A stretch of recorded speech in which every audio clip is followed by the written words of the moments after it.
everybody. Welcome back to another Farm Fact Friday. And this week I am so excited to have a youngster with me to help explain a little bit about an animal that I'm not familiar with. So if you recall, a few weeks back we talked about a wonderful organization in 4-H and what it does for the youth of our community. And standing with me today is Addi Roberts, and I am so excited that she accepted the challenge of being on with me today. We are going to talk about goats, and she has more than one breed of goats here, so we're actually going to take a field trip in her backyard in a little bit.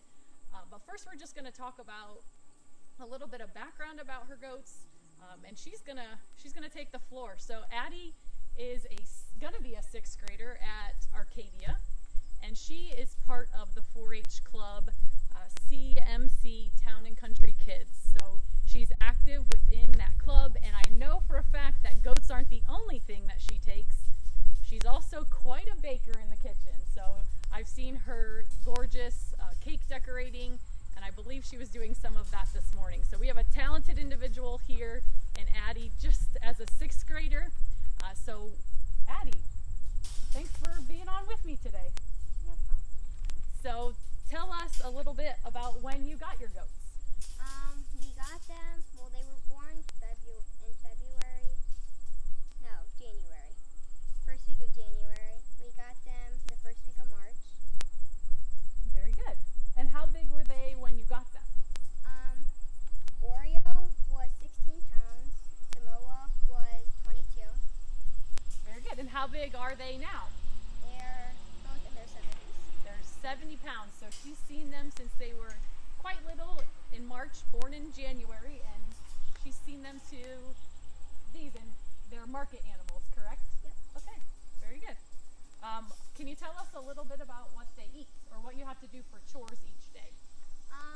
Well, I come out every morning and every night giving them hay, water, and show feed. Very We good. use Umbarger show feed. It contains barley, corn, and oatmeal. Awesome. And she has it right here for us, so I'll give you an inside scoop here. So Umbarger feed, and tell me again what it was. Corn, barley. Oatmeal, and barley. Corn, oatmeal, and barley. Sounds tasty.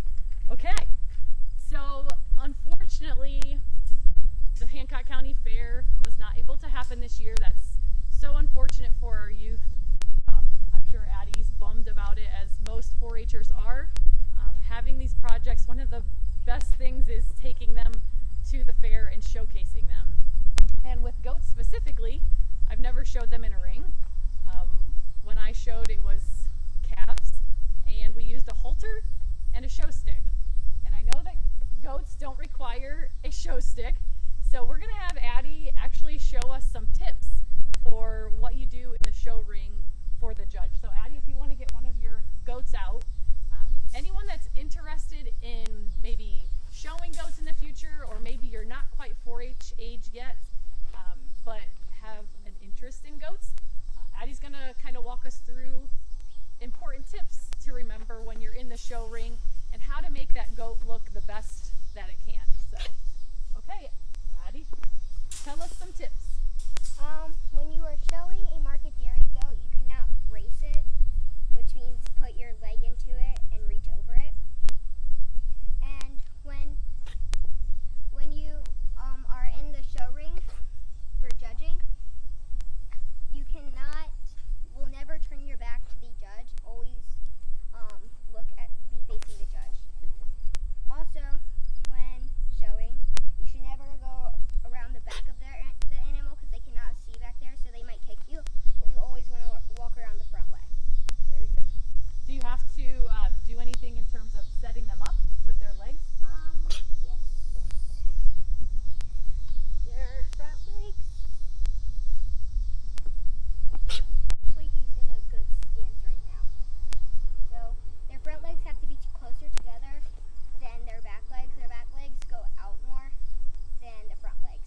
Okay, very good. So sounds like the front legs have to be square under them and then kind of a wider base at the back. And some of the tips that she was talking about in terms of, not putting your knee into called bracing? Yes. Yeah, not bracing them or reaching over, kind of making sure that you're at the front of the animal, not the back. Those are certainly things that go into showmanship.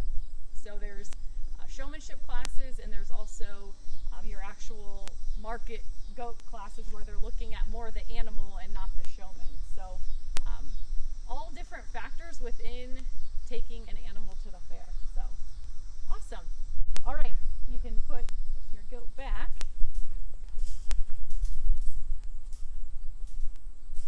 And then, of course, as a showman, it's also important that you look presentable as well. So, Addi, do you have to? I know in some goat shows I've seen where people are wearing all white. Is that the case for you guys, or do you just have to wear? Yes, all white.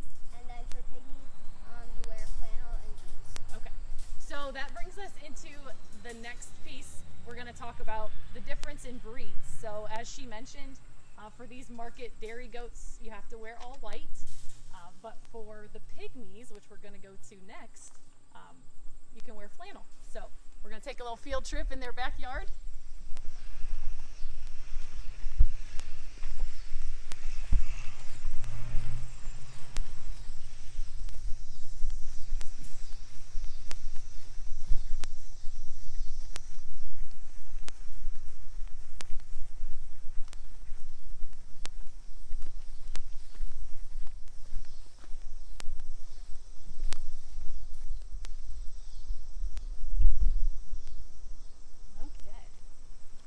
So in doing some talking prior to getting started here, Addi's mom, Monica, let us know that it's important to keep your market animals separate from your breeding animals. So certainly something new that I learned today.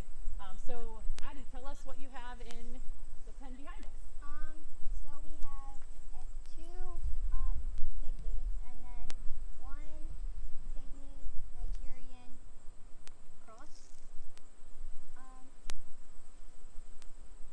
The littler ones weighed in their 10 to 12 when they were younger, and now they are in their high 30s, high 20s, low 30s.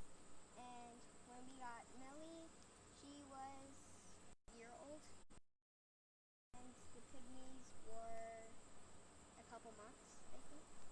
Very good. And as you can tell, they have children's play equipment, so they're very playful and like to climb and run around. So yeah, they have a variety of goats here just in their backyard, which is awesome.